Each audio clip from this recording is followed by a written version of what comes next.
بسم اللہ الرحمن الرحیم۔ معزز خاتون حضرات، السلام علیکم ورحمۃ اللہ وبرکاتہ۔ اگر کوئی غلام اپنے آقا کے ساتھ تحریری معاہدہ کر لے لیکن 10 دینار ادا کرنا باقی ہو، معمولی رقم باقی ہو، تو کیا وہ آزاد ہو جائے گا؟ یہ ہے آج کے حدیث کے سبق کا موضوع۔ مشکوٰۃ المصابیح کتاب النکاح، باب ہے غلاموں کی آزادی کا، 3406 حدیث کتاب میں اور 14ویں ہے باب میں۔ الفاظ سماعت فرمائیے گا۔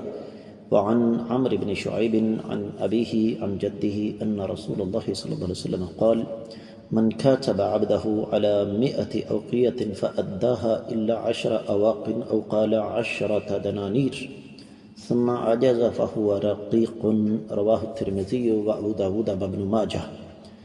معزز خواتین و حضرات، آپ نے سنا کہ یہ روایت مختلف کتابوں میں موجود ہے۔ میں سنن ابی داؤد کا تفصیلی حوالہ آپ کی خدمت میں پیش کر رہا ہوں۔ کتاب العتق یعنی غلاموں کی آزادی کا باب، موضوع غلاموں کی آزادی ہے۔ پہلا باب ہے کہ ایسا غلام جو کہ اپنے بدلے کتابت میں کچھ ادا کرے اور کچھ نہ کر سکے، 3927ویں حدیث ہے، اور 3926ویں بھی یہی ہے۔ اسی طریقے سے سنن ترمذی میں 1260ویں ہے۔ سنن ابن ماجہ میں یہ روایت 2519ویں ہے۔ شیخ زبیر الزئی رحمہ اللہ اس کو حسن قرار دے چکے ہیں، اور شیخ البانی رحمہ اللہ نے بھی اس کو حسن قرار دیا، اور یہ روایت اس وجہ سے بھی قابل حجت ہے کہ سابقہ روایت نہیں بلکہ روایات اس کی تائید کرتی ہیں۔ تو آئیے اس کے ترجمے کی طرف۔ حدیث کے الراوی ہیں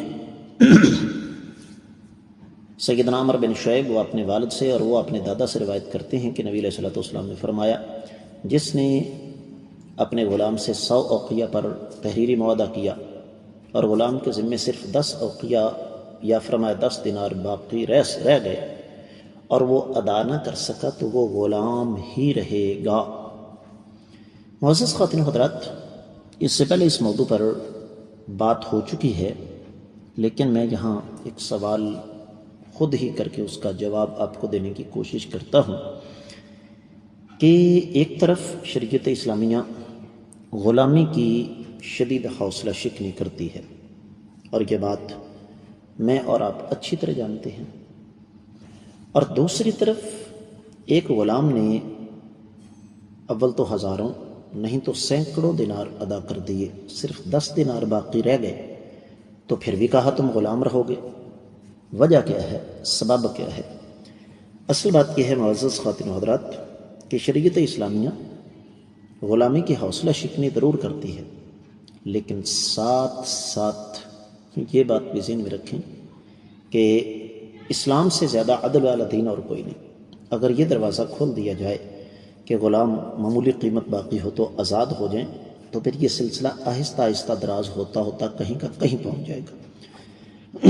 تو اس لیے ایک طرف شریعت اسلامیہ نے آقاؤں کو پابند کیا کہ غلاموں کو آزاد کرو، لیکن دوسری طرف غلاموں کو بھی پابند کیا کہ تمہیں اس بات کی کھلی چھوٹ نہیں مل سکتی کہ پیسے باقی ہوں اور تم اپنے آپ کو آزاد سمجھ کر راہ فرار اختیار کر لو۔